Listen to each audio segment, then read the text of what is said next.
Hello friends, good morning. Welcome back to another video. कैसे हैं आप लोग? आई होप आप सभी लोग अच्छे होंगे, अपने स्टडी को मज़े में कर रहे होंगे। तो फ्रेंड्स, मॉर्निंग का अभी 3 बजा है और मैं उठ चुकी हूँ। उठने के साथ ही सबसे पहले मेरे हाथों लगी है स्टडी टेबल। जी हाँ फ्रेंड, जो भी हम एस्पिरेंट्स हैं तो जब भी हमारी आँख खुलती है सबसे पहले हमारा जो ध्यान जाता है वो जाता है हमारे कॉपी किताबों की तरफ। और फ्रेंड्स, हम उठते ही उन्हीं के लिए हैं कि कॉपी किताबों को हमें पढ़ना है। तो चलो फ्रेंड्स, मेरा स्टडी का फर्स्ट लॉट स्टार्ट हो चुका है और जो भी मॉर्निंग के बेसिक काम रहते हैं वो मैं कर आई हूँ, जैसे कि फ्रेशन अप वगैरह होना। और मॉर्निंग में पानी पीना बहुत ज़्यादा ज़रूरी होता है, जिससे कि आपके जो भी टॉक्सिक पदार्थ वगैरह होता है जो भी वो सारे के सारे निकल जाते हैं। तो मॉर्निंग में हमें 1 गिलास ज़रूर से पानी पीना चाहिए। तो मैं पानी भी पी आई हूँ। देन उसके बाद बैठ गई अपनी स्टडी करने के लिए। और फ्रेंड्स, काफ़ी लोग हैं जो कि मेरे से मैथ के लिए पूछते हैं कि मैथ आप कहाँ से पढ़ रही हैं या फिर मैथ कैसे स्ट्रॉन्ग करें। तो वो सारी चीज़ें आज मैं आप लोगों को इस वीडियो में बताऊंगी। तो फ्रेंड्स, मॉर्निंग का समय है और जो मॉर्निंग का समय मैंने जो दिया है वो दिया है अपनी स्टडी को मैथ के नाम। और मैथ में आज सबसे पहले मैं टेबल को राइट करूँगी, क्योंकि क्या होता है कि सभी लोगों को देखो 20 तक तो टेबल सभी को याद रहते हैं, और लेकिन जो हमारा मैथ है उसमें जो स्पीड पे अगर आपको वर्क करना है, अगर आपको स्पीड में कमांड बढ़ानी है तो उसके लिए आपको टेबल्स कम से कम 30 तक तो याद होने ही होने चाहिए। उसी से आपका जो टाइम है वो बचेगा। और जब आप कैलकुलेशन करेंगे उस समय पर क्या होता है, काफ़ी बार छोटे छोटे से टेबल्स रहते हैं, मल्टीप्लाई होते हैं, वो भी हमें मतलब कि करने पड़ते हैं। तो उसमें हमारा टाइम बहुत ज़्यादा वेस्ट हो जाता है। तो आज ना मैं सोच रही हूँ कि क्यों ना टेबल को एक बार रिवाइज कर लिया जाए।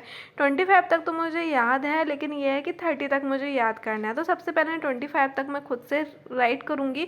देन उसके बाद जो 5 नंबर रह जाएंगे उसका मैं लर्न करूँगी। तो मैं ऐसा नहीं है कि एक दिन में ही 5 नंबर का मैं एक दिन में ही याद कर लूँगी, क्योंकि क्या होता है एक साथ हम बड़े मार्क्स जब बड़े नंबर का हम लर्न करते हैं तो ना हमारे माइंड में बहुत ज़्यादा कन्फ्यूज हो जाता है और वो चीज़ें याद नहीं रहती। 2-2 टेबल उठाऊँगी मैं एक दिन में और 2 से 3 दिन में मैं हटा दूँगी इससे।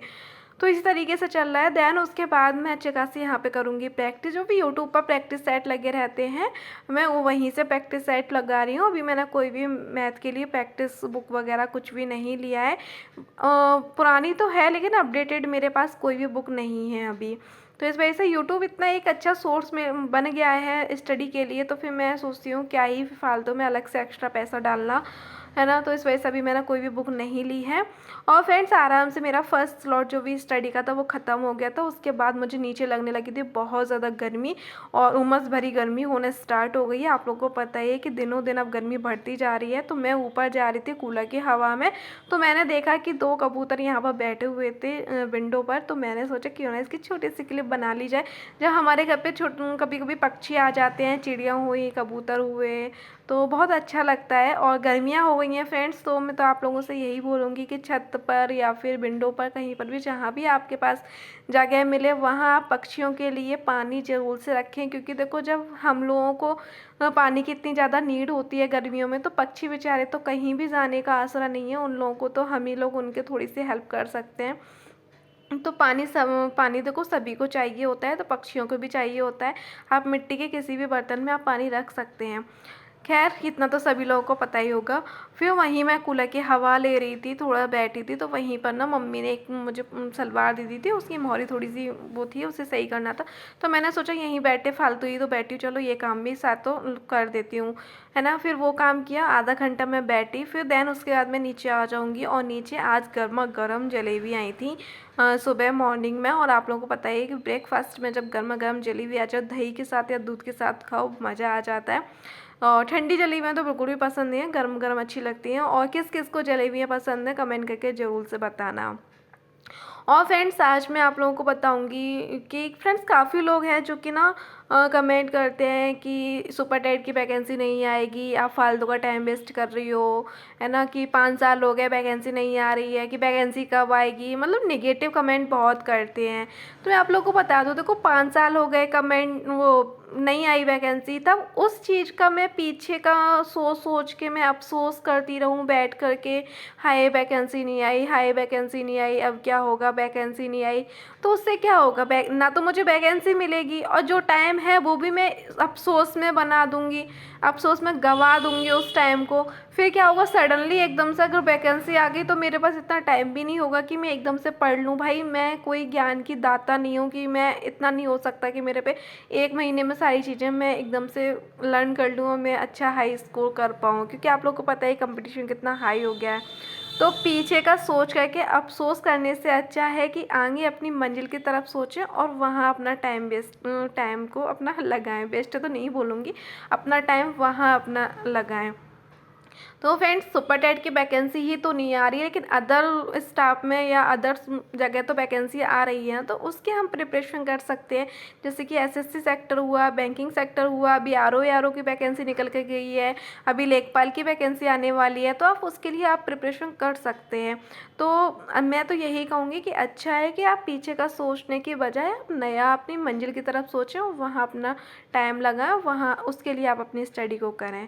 तो फ्रेंड्स, काफ़ी टाइम था, काफ़ी लोग होंगे आप लोगों में से जो कि अपनी ग्रेजुएशन की डिग्री ले आए होंगे कॉलेज से, लेकिन मैं इतनी आलसी हूँ कहा जाए तो मैं अभी तक डिग्री नहीं लेकर के आई थी। कहाँ मेरी 17 में कंप्लीट हो गया था, लेकिन 17 में तो खैर नहीं आई थी डिग्री भी आई है लगभग 21 या 22 में आई है लगभग, लेकिन मैं तब से नहीं गई थी लेने। तो मैंने सोचा कि चलो आज मैं ये काम भी कर लेती हूँ। तो मैं वहाँ गई और जो भी डॉक्यूमेंट्स मेरे पास कम थे वो सारे मैंने करे उसे कंप्लीट, और फॉर्म मैंने आज फिलअप कर दिया है। और फिर उन्होंने 2 से 3 दिन बाद उन्होंने बुलाया है, तो 2 से 3 दिन बाद मुझे मिलेगी। और फ्रेंड्स, इतने सालों बाद अपने कॉलेज में गई थी, तो वहाँ के अपने बायो सेक्टर की तरफ भी गई, क्योंकि हमारे इधर अपना पोर्शन अलग अलग थे। आर्ट्स सेक्शन अलग था और बायो सेक्शन अलग था, कॉमर्स का अलग। तो मैं अपने बायो की तरफ गई थी और वहाँ क्लास वगैरह इतना देखा तो लगा कि यार क्या दिन थे कि हम डेली आया करते थे, पढ़ा करते थे, और अब इतना टाइम हो गया कि हम कॉलेज की शक्ल भी नहीं देख पाते हैं। बट कोई बात नहीं। और धूप इतना तेज़ होने लगी है कि मैं इतना ज़्यादा थक गई थी कि आने के बाद मैं लेट गई थी और कपड़े ही मैंने ऐसे बेड पर डाल दिए थे। मेरे इतना भी हिम्मत नहीं हुई थी कि उन्हें भी मैं हैंग कर दूँ। कोई नहीं, मैंने 1 घंटा का आराम से रेस्ट लिया, उसके बाद फिर से बैठ गई अपनी स्टडी करने के लिए, क्योंकि ऐसे तो अगर डले रहे तो डले ही रह जाएंगे हम बिस्तर पे। मैंने सोचा क्यों अपना टाइम ख़राब करें, चलो अब पढ़ते हैं। तो फ्रेंड्स, अभी मैं पढ़ रही हूँ रीजनिंग। और फ्रेंड्स, मैं भी आप लोगों को बता दूँ कि जो लोग मतलब कि बैंक के लिए तैयारी कर रहे हैं, तो अभी आप लोगों के पास बहुत अच्छा टाइम है कि आपके पास 2 से 3 महीने हैं, और आप अपना अगर 100% अगर दे देंगे तो आपका सिलेक्शन बहुत आसानी से हो जाए। क्योंकि आपको पता है कि बैंकिंग सेक्टर एक ऐसा सेक्टर है जहां आप मतलब कि भर्ती मतलब बोलते हैं ना, जॉब बहुत जल्दी ले सकते हैं, सिलेक्शन बहुत जल्दी ले सकते हैं 4 से 5 महीने की स्टडी में। और आप लोगों को पता ही है कि बैंकिंग का जो भी एग्ज़ाम होते हैं वो अगस्त से स्टार्ट हो जाते हैं, और आपको कम से कम 10 से 11 एग्ज़ाम देखने को मिलते हैं, और सबका एग्ज़ाम पैटर्न वगैरह सेम रहता है लगभग। तो आप मतलब एक तैयारी से आप लगभग 10 से 11 आपके पास एग्ज़ाम का सोर्स खुल जाता है। तो अभी आपके पास प्रॉपर्ली टाइम है, तो आप प्रिपरेशन कर सकते हैं। तो मैं भी अभी बैंकिंग की ही प्रिपरेशन कर रही हूँ, तो उसी को ध्यान में रखते हुए मैं अभी रीजनिंग कर रही हूँ। अड्डा 24/7 जो यूट्यूब चैनल है वहाँ से कर रही हूँ। और फ्रेंड्स, अगर आप बैंकिंग की तैयारी करना चाहते हैं तो उसके लिए अगर आप लोग यूट्यूब चैनल या फिर सोर्स बुक को अगर आप लोग जानना चाहते हैं तो आप लोग कमेंट करके बताना।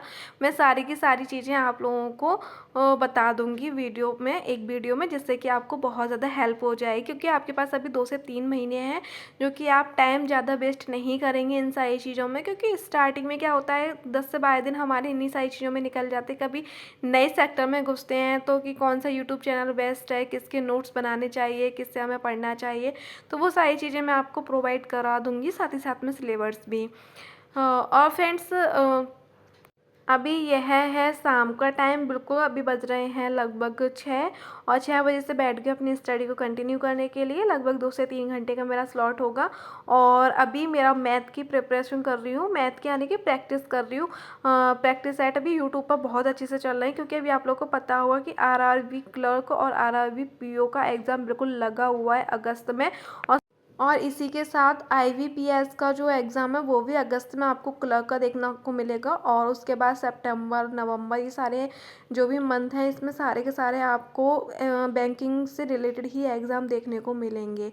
और फ्रेंड्स आप लोग को बता दूं, ये तो रहा कि जो लोग यूपी में ही वो जॉब लेना चाहते हैं उन लोगों के लिए एक मैंने एक अच्छा सोर्स बताया है जॉब का। और साथ ही साथ में जो प्रॉपरली ही टीचिंग में ही उन्हें जाना है, सिर्फ टीचिंग में ही जाना है, तो उन लोगों के लिए एक बहुत अच्छा और बहुत सुनहरा मौका है कि अगस्त में बीपीएससी 4.0 होने वाला है, तो उसकी आप प्रिपरेशन अभी से करेंगे तो आपका एग्ज़ाम बहुत अच्छा हो सकता है।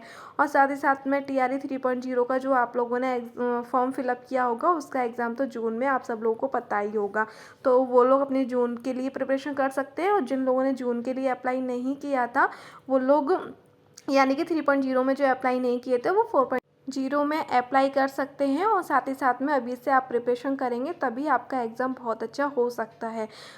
तो फ्रेंड्स अगर आप लोग और कोई जानकारी लेना चाहते हैं तो आप लोग कमेंट करके बताना, मैं ज़रूर से आप लोगों को रेस्पॉन्स करूँगी और आपको सारे कमेंटों को जवाब दूँगी। और फ्रेंड्स आज के लिए बस इतना ही। उम्मीद करती हूँ कि आज का ब्लॉग आप लोग को पसंद आया होगा। ब्लॉग पसंद आया हो तो प्लीज़ वीडियो को लाइक, चैनल को सब्सक्राइब जरूर करें, और फ्रेंड्स अपने फ्रेंड के साथ वीडियो को शेयर जरूर करें प्लीज़ फ्रेंड्स। और फ्रेंड्स कमेंट करके बिल्कुल भी मत भूलना। Thank you, bye bye.